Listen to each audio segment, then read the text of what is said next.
अस्सलाम वालेकुम viewers, welcome to my YouTube channel Excel by AK.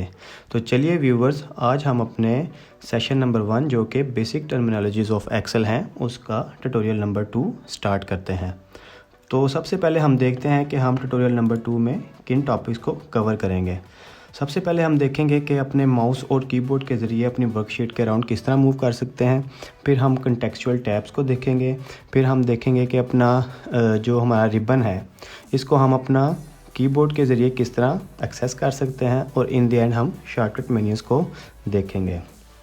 तो ट्यूटोरियल नंबर 2 स्टार्ट करने से पहले आप सब लोगों को मैं कहना चाहता हूं कि मेरे चैनल को सब्सक्राइब करें और बेल के आइकन को प्रेस करें ताकि अगली आने वाली हर वीडियो का नोटिफिकेशन आपको जल्द से जल्द मिल सके। तो चलिए व्यूवर्स, हम अपना ट्यूटोरियल नंबर 2 स्टार्ट करते हैं।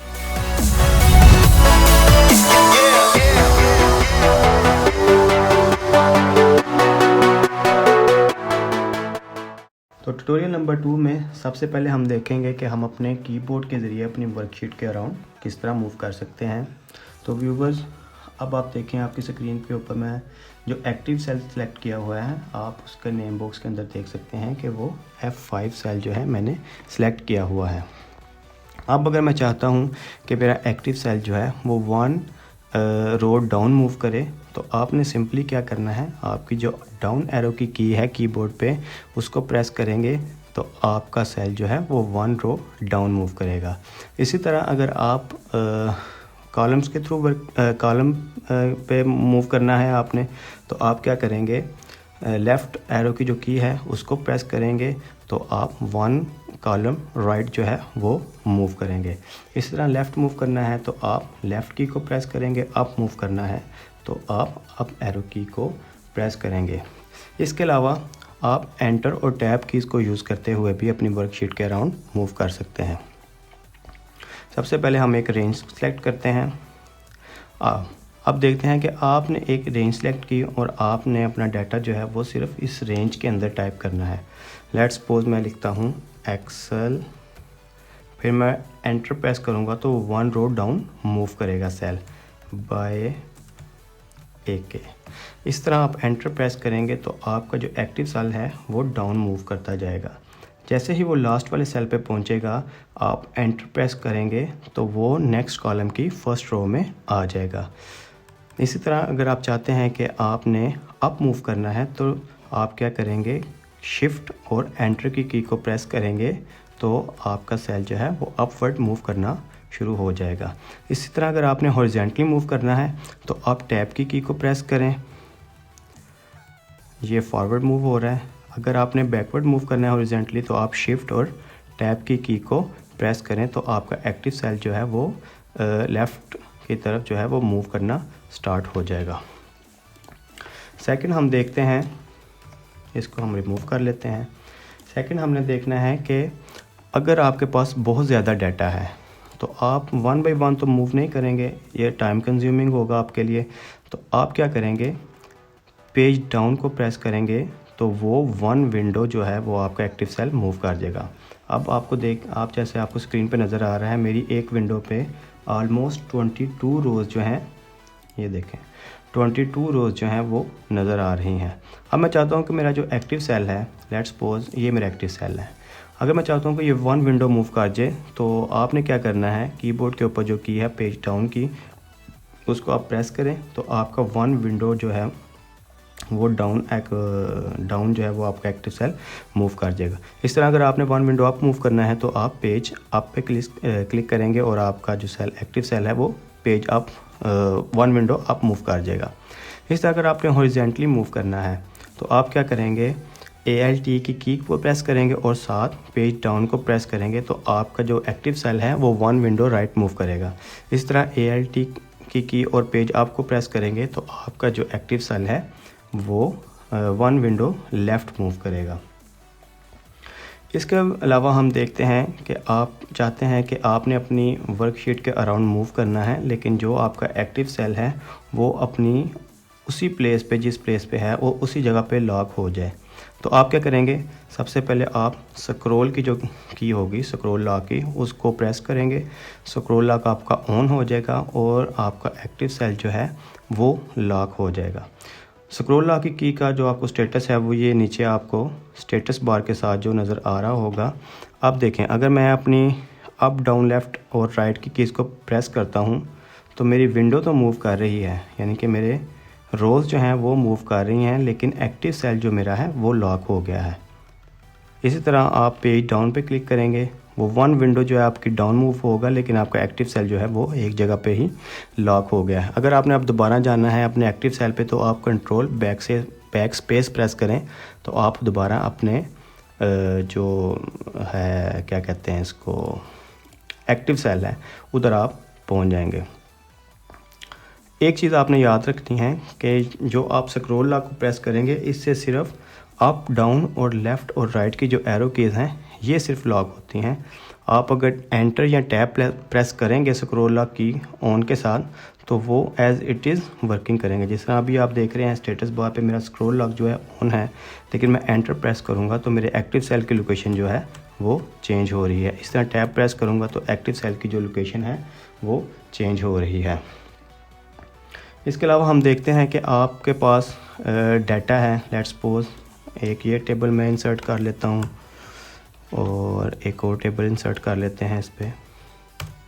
अच्छा, तो आप देखना चाहते हैं कि आपका जो वर्किंग एरिया है या जिस एरिया पे आपने वर्किंग की हुई है उसका लास्ट सेल कौन सा है। तो आप सिंपली क्या करेंगे, कंट्रोल एंड की प्रेस करेंगे। अब जिस तरह आप देख रहे हैं कि कंट्रोल, लेट्स सपोज ये हमारा एक्टिव सेल है C5। अब मैं देखना चाहता हूँ कि मेरे वर्किंग एरिया का सबसे लास्ट सेल कौन सा है, तो मैं क्या करूँगा, कंट्रोल और एंड की को प्रेस करूँगा तो वो हम अपने वर्किंग एरिया के लास्ट सेल पे पहुँच जाएंगे। इसी तरह अगर मैं कंट्रोल और होम की को प्रेस करता हूँ तो ये मेरे वर्किंग एरिया के फर्स्ट जो है सेल उस पे नहीं जाएगी बल्कि ये A1 पे जाएगी। आप अपनी वर्कशीट पे कहीं भी जगह पे मौजूद हैं, आप जैसे ही कंट्रोल और होम की को प्रेस करेंगे तो आपका जो एक्टिव सेल है वो A1 पे मूव कर जाएगा। तो व्यूवर्स, ये था हमारा नेविगेशन विद कीबोर्ड के हम कीबोर्ड के ज़रिए अपना किस तरह अपनी वर्कशीट के अराउंड मूव कर सकते हैं।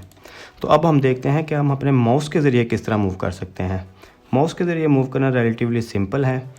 आपको मैंने ट्यूटोरियल 1 में बताया था हॉरिजॉन्टल स्क्रॉल बार और वर्टिकल स्क्रॉल बार के बारे में। तो अब हम देखते हैं कि हम इससे अपनी वर्कशीट के अराउंड मूव किस तरह कर सकते हैं। ये आपको दो छोटे एरो नज़र आ रहे होंगे स्क्रॉल बार के अप और डाउन पे, वर्टिकल स्क्रॉल बार के।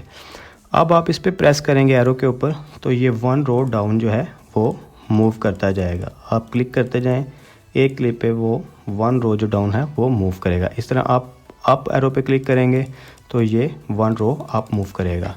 हॉरिजॉन्टल स्क्रॉल बार पे आते हैं, उसमें क्या होगा, आप एरो पे प्रेस करेंगे, one column to left move करेगा। इसी तरह आप राइट मूव करेगा, लेफ़्ट वाले एरो पे प्रेस करेंगे तो वो one column to the left move करेगा।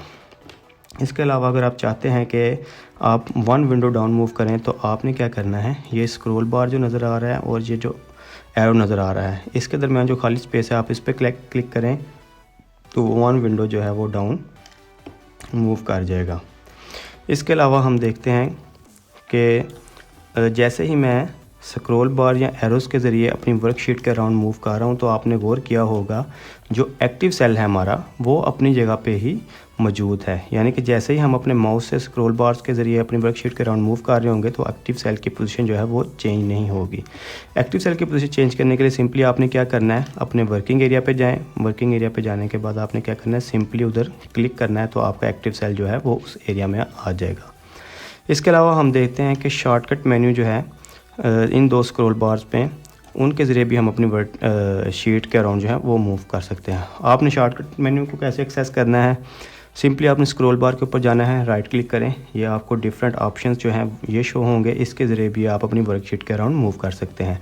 इस तरह हॉरिजॉन्टल स्क्रॉल बार है उस पर जाकर राइट क्लिक करें तो हॉरिजॉन्टली आप अपनी वर्कशीट के अराउंड किस तरह मूव कर सकते हैं उससे रिलेटेड ऑप्शन जो हैं वो आपको सामने नज़र आ जाएंगे। इसके अलावा जो एक ऑप्शन है, अगर आप इस तरह का माउस यूज़ कर रहे हैं कि उसमें व्हील है तो आप अपने व्हील को अपनी शीट को जूम इन और जूम आउट करने के लिए भी यूज़ कर सकते हैं। सिंपली आपने क्या करना है, कंट्रोल की को आपने प्रेस करके रखना है और अपने व्हील को मूव करना है। अप डाउन मूव करेंगे तो आपकी शीट जो है वो जूम इन और जूम आउट होगी। इसके अलावा अगर आप चाहते हैं कि आप परमानेंटली अपने स्क्रो जो है व्हील को इस तरह सेट कर लें कि ये सिर्फ आपकी शीट को जूम इन और जूम आउट करे, तो आपने इसके लिए क्या करना है, सबसे पहले फाइल टैब में जाना है। फाइल टैब में जाने के बाद आपने ऑप्शंस वाले डायलॉग बॉक्स में जाना है। उसमें आपने किधर जाना है, एडवांस पे जाएं। एडवांस पे जाने के बाद ये आपको एक ऑप्शन नज़र आ रहा होगा, जूम ऑन रोल विद इंटेलीमाउस। इस चेक बॉक्स को आप टिक करें, इसको ओके कर दें।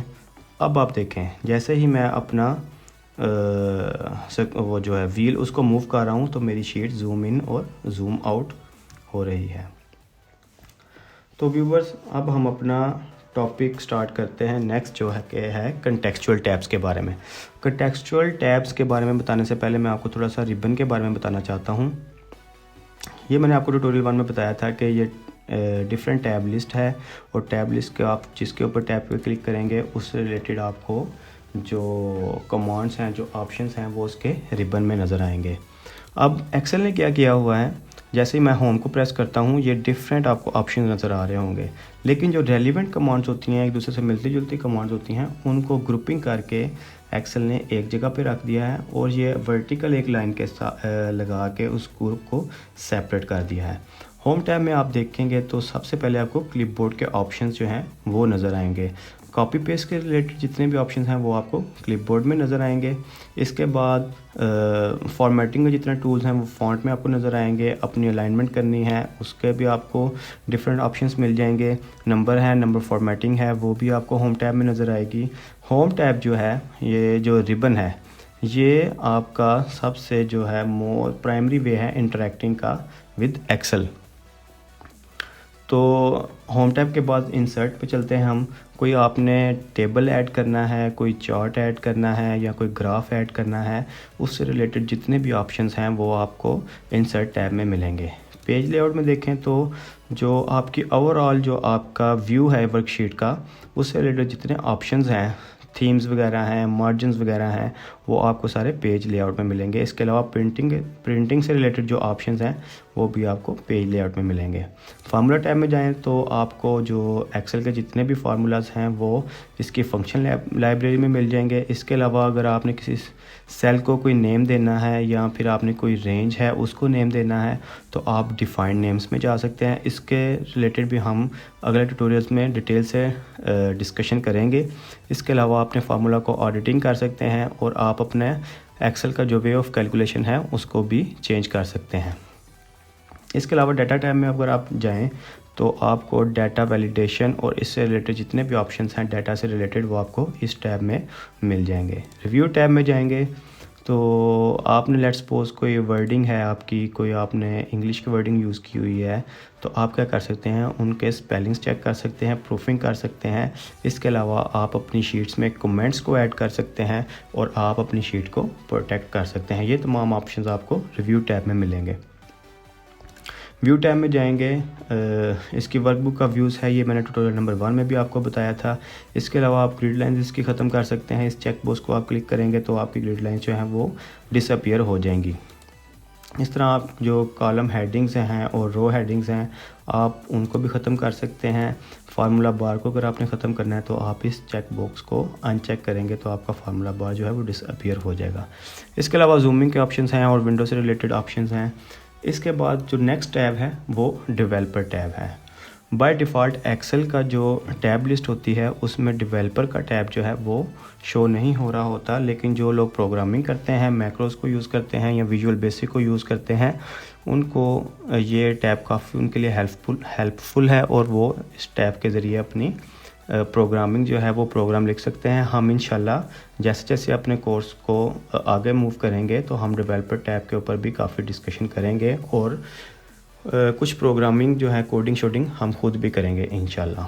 अब इस डेवलपर टैब को आप किस तरह अपनी टैब लिस्ट में शो करवा सकते हैं, आपने फ़ाइल में जाना है। फ़ाइल में जाने के बाद आप ऑप्शंस में जाएंगे, उसके बाद आपने किधर जाना है, कस्टमाइज़ रिबन। कस्टमाइज़ रिबन पे क्लिक करेंगे तो ये आपको 2 कॉलम्स नज़र आ रहे होंगे। आपने मेक श्योर करना है कि जो कस्टमाइज़ रिबन है इस पे मेन टैब सेलेक्ट हो। मेन टैब को सिलेक्ट करेंगे तो ये डिफरेंट टैब जो हैं ये आपको नज़र आ रहे हैं। चूँकि मेरा डेवलपर टैब नज़र आ रहा है, मैंने क्योंकि इसको चेक किया हुआ है, इसलिए इसका ये हमारे टैब लिस्ट में शो हो रहा है। आप इसको अनचेक करेंगे तो ये आपकी टैब लिस्ट से डिसअपीयर हो जाएगा। क्योंकि मैंने इसके ऊपर वर्किंग करनी होती है, इसको यूज़ करना होता है, तो मैं इसको चेक करके ही रखता हूँ। तो व्यूवर्स, अगला जो हमारा टॉपिक है वो है कंटेक्चुअल टैब्स के बारे में। कंटेक्चुअल टैब को एक्सप्लेन करने से पहले हम एक छोटा सा जो है वो डाटा सेट बना लेते हैं मंथ्स और सेल्स का। लेट्स सपोज जनवरी, फरवरी।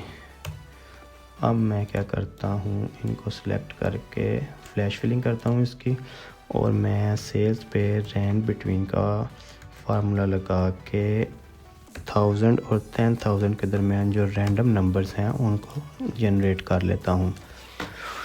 अच्छा, तो व्यूवर जैसे आपको नज़र आ रहा है कि ये हमारे पास एक डाटा सेट है, तो हम इस डाटा सेट को सबसे पहले टेबल में कन्वर्ट कर लेंगे। आपने परेशान नहीं होना कि ये मैं कैसे कर रहा हूँ, इंशाल्लाह मैं अगले ट्यूटोरियल्स में आपको तफसील से ये बताऊँगा। टेबल में कन्वर्ट किया हमने, और हम इस टेबल से एक बार चार्ट जो है वो जनरेट कर लेते हैं। ये हमारा आ गया बार चार्ट। अब देखें, जैसे ही मैं टेबल पे क्लिक करूँगा, टेबल से रिलेटेड एक टैब जो है वो आपको टैब लिस्ट के अंदर शो होगा, टेबल डिज़ाइन का। इसके ऊपर मैं क्लिक करूँगा तो मुझे टेबल से रिलेटेड मुख्तलिफ डिज़ाइंस और इसके जो डिफरेंट फंक्शंस और डिफरेंट जो ऑप्शंस होंगे या कमांड्स वगैरह होंगी वो मुझे इधर जो है वो नज़र आ रही होंगी। इस तरह अगर मैं चार्ट के ऊपर अपने क्लिक करता हूँ तो चार्ट से रिलेटेड चार्ट डिज़ाइन और फॉर्मेट, ये दो टैब जो हैं मुझे शो हो रहे होंगे। इन दो टैब्स को हम कहते हैं कंटेक्चुअल टैब, यानी कि कोई भी ऑब्जेक्ट है हमारा, यानी कि चार्ट है या कोई ग्राफ है, इसके अलावा हमारा कोई टेबल है, उससे रिलेटेड जितने हमारे पास टैब जो हैं वो ऑन द स्पॉट नज़र आएंगे, उनको सिलेक्ट करने के बाद तो उसको हम कह देंगे कंटेक्चुअल टैब। कंटेक्चुअल टैब्स की मौजूदगी में आप अपने नॉर्मल टैब्स के ऊपर भी वर्किंग कर सकते हैं, इससे कोई इशू नहीं होगा। इसके अलावा देखते हैं कि हम अपने रिबन टैब जो है हम इसको किस तरह अपने कीबोर्ड को यूज़ करते हुए एक्सेस कर सकते हैं। पहले इनको डिलीट कर लेते हैं जो डाटा हमने ऐड किया हुआ है। अच्छा, तो पहली लुक में तो आपको यही लग रहा होगा कि रिबन के अंदर जितने भी टूल्स हैं या जितने भी आपकी कमांड्स वगैरह हैं उनको आप अपने कीबोर्ड अपने माउस के ज़रिए ही एक्सेस कर सकते हैं। लेकिन कीबोर्ड लवर्स के लिए भी एक्सेल ने काफ़ी कुछ एक्सेल के अंदर रखा हुआ है। जैसे ही आप ALT की को प्रेस करेंगे तो आपको ये अल्फ़ाबेट्स जो हैं ये नज़र आएंगे ऊपर अपने टैब लिस्ट के ऊपर। अब आप जैसे ही लेट्स सपोज होम के ऊपर H लिखा हुआ है, तो आप जैसे ही H को प्रेस करेंगे तो वो होम टैब के अंदर जितने भी ऑप्शंस हैं उनके ऊपर अल्फ़ाबेट्स जो हैं वो लिखे हुए हैं। आप इन अल्फ़ाबेट्स को यूज़ करते हुए अपनी शॉर्ट कीज़ जो हैं वो बना सकते हैं। लेट्स सपोज ये मेरे एक पास रेंज है। अब मैं चाहता हूँ कि इस रेंज पे मैंने बॉर्डर अप्लाई करना है, तो मैं क्या करूँगा, Alt+HBA। ये क्या हुआ, ये बॉर्डर अप्लाई हो गया। अब मैं आपको बताता हूँ कि ये किस तरह एक्सेस किया मैंने। सबसे पहले क्या किया, ALT को प्रेस किया तो ये अल्फ़ाबेट शो हुए। H की को प्रेस किया तो होम टैब के अंदर जितने भी रिबन में हमारे पास कमांड ऑप्शन अवेलेबल थी उनके ऊपर अल्फ़ाबेट्स आ गए। अब जो ये बॉर्डर अप्लाई करने वाला टूल है ये इस जगह पे है, इसके ऊपर क्या लिखा हुआ है, B। आप B को प्रेस करेंगे तो बॉर्डर्स के अंदर जितने भी ऑप्शंस होंगे वो ओपन हो जाएंगे। अब मैंने ऑल बॉर्डर किया है तो A पे क्लिक किया तो ऑल बॉर्डर हो गया। तो लेट्स सपोज रेंज है Alt+HB और A, तो ये क्या हुआ, मेरी जितनी भी रेंज थी उस पर ऑल जो है वो बॉर्डर अप्लाई हो गया है। चलिए इसको भी डिलीट कर देते हैं। तो आप क्या कर सकते हैं, अपने जो कॉमनली यूज्ड कीज़ हैं उनकी आप शॉर्टकट कीज़ बना लें। इससे आपका टाइम भी सेव होगा और आपका वर्क जो है वो एफिशिएंटली जो है वो आप अपने वर्किंग को कंप्लीट कर सकेंगे। ज़रूरी नहीं है कि आपने सारी शॉर्टकट कीज़ ही याद रखनी है, सिर्फ आप अपने जो आपके कॉमनली आप यूज़ करते हैं उन कीज़ की आप शॉर्टकट कीज़ जो है वो बना सकते हैं। तो ट्यूटोरियल नंबर 2 में हमारा जो लास्ट टॉपिक था वो था शॉर्टकट मेन्यूज़। अब शॉर्टकट मेन्यू क्या है, अब आप ये हमारा एक्टिव सेल है, मैं इस पर राइट क्लिक किया तो ये एक शॉर्टकट मेन्यू जो है वो अपीयर हुआ है। अब शॉर्टकट मेन्यू के अंदर जो जितने भी रेलिवेंट, हो सकता है कि आपके रेलिवेंट कमांड्स इसके अंदर ना हों, लेकिन मोस्ट ऑफ द टाइम जो कॉमन यूज कमांड्स होती हैं वो शॉर्टकट मेन्यू के अंदर होती हैं। अब ये डिपेंड करता है कि आपने किस चीज़ का शॉर्टकट मेन्यू ओपन किया है। लेट्स सपोज ये टेबल है, मैं टेबल एक इंसर्ट करता हूँ।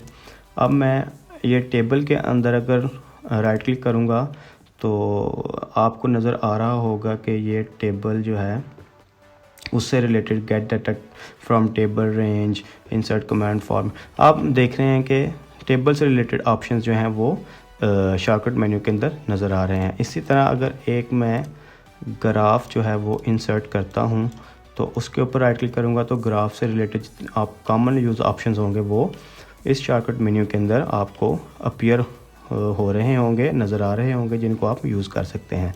इसके अलावा जब शॉर्टकट मेन्यू के साथ एक मिनी टूल बार जो है आपको नज़र आ रहा होगा। मिनी टूल बार का मकसद सिर्फ एक था कि आपका कर्सर जो है वो बहुत ज़्यादा ट्रैवलिंग ना करे, आपका टाइम सेव हो, और जो फॉर्मेटिंग से रिलेटेड कॉमनली जो कमांड्स लोग यूज़ करते हैं तो एक्सेल ने उनको एक इकट्ठा करके एक मिनी टूल बार के अंदर रख दिया है ताकि आपका टाइम सेव हो और आपके कर्सर की मूवमेंट जो है वो अपनी वर्कशीट के जो है वो वर्कशीट के अराउंड जो है वो कम से कम हो। तो व्यूवर्स, ये था हमारा ट्यूटोरियल नंबर 2। उम्मीद करता हूँ कि आपको ट्यूटोरियल नंबर 2 जो है वो पसंद आया होगा। तो मेरे चैनल को लाजमी सब्सक्राइब करें और बेल आइकन को प्रेस करें ताकि जैसे ही मैं नेक्स्ट जो ट्यूटोरियल है वो अपलोड करूं उसका नोटिफिकेशन आपको मिल सके। हम इन डेप्थ इन चीज़ों को इसलिए देख रहे हैं क्योंकि यही वो छोटी छोटी चीज़ें होती हैं जो हम अपनी वर्किंग के दौरान निगलेक्ट कर जाते हैं और अपना बहुत सारा कीमती वक्त जो है वो ज़ाया करते हैं यूज़लेस चीज़ों के ऊपर। तो इन शॉर्ट कीज़ को आपने याद रखना है, इससे आपका एक तो टाइम सेव होगा और आप अपने वर्क को एफिशिएंटली जो है वो इन टाइम जो है उसको वर्क को कंप्लीट कर सकेंगे। Thank you very much.